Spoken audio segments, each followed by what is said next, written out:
இப்ப அவங்க அதிகமா சம்பளம் வாங்குறாங்க. ஒரு தடவை நான் கோயம்பேட்டுல இருந்து இவங்க சேலத்துக்கு வேண்டி நான் ஒரு தடவை பஸ்ல போனேன்.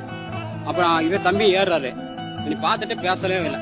ஃபர்ஸ்ட் டைம் செலக்ட் பண்ணதே அவன் எனக்கு ஃபர்ஸ்ட் இவரை பிடிக்கவே இல்ல. உங்க மச்சான கூப்பிட்டு ஏன்டா பேசுறேன்னு கேட்டாங்களா இல்லையா? கேட்கல சார். ஏன் சார் இப்ப கொஞ்சம் ஸ்டேட்டஸ் கம்மியா இருக்கு சார், கொஞ்சம் ஸ்டேட்டஸ் அதிகமா இருந்தா அவனுக்கு கேட்கலாம். உங்க தம்பி தொழில நுடிச்சு போறாரு. இப்ப அதே சேலம் பஸ்ல அவர் உட்கார்ந்து இருக்கிறார், இவர் அவரை கடந்து போறாரு, முகம் காட்டாம போறாரு. இப்ப என் தம்பி தாப்புல உட்கார்ந்தானே ஒரு பேச்சுக்கு நல்லா இருக்கியாடான்னு ஏன் நீங்க கேட்கலன்னு உங்க கணவரை கேப்பீங்களா மாட்டீங்களா? கேப்ப சார், கண்டிப்பா கேப்ப சார். என்னமா அப்புறம் அவரை கேட்பீங்க? அப்ப இவர் மட்டும் யாரு? உங்கள் கணவரின் மரியாதை உங்கள் மரியாதையா, உங்கள் தம்பியின் மரியாதை உங்கள் மரியாதையா? அவரோட மரியாதை தான் சார் மரியாதை. அப்புறம் அதை கண்டுக்கவே மாட்டேங்கிறீங்க.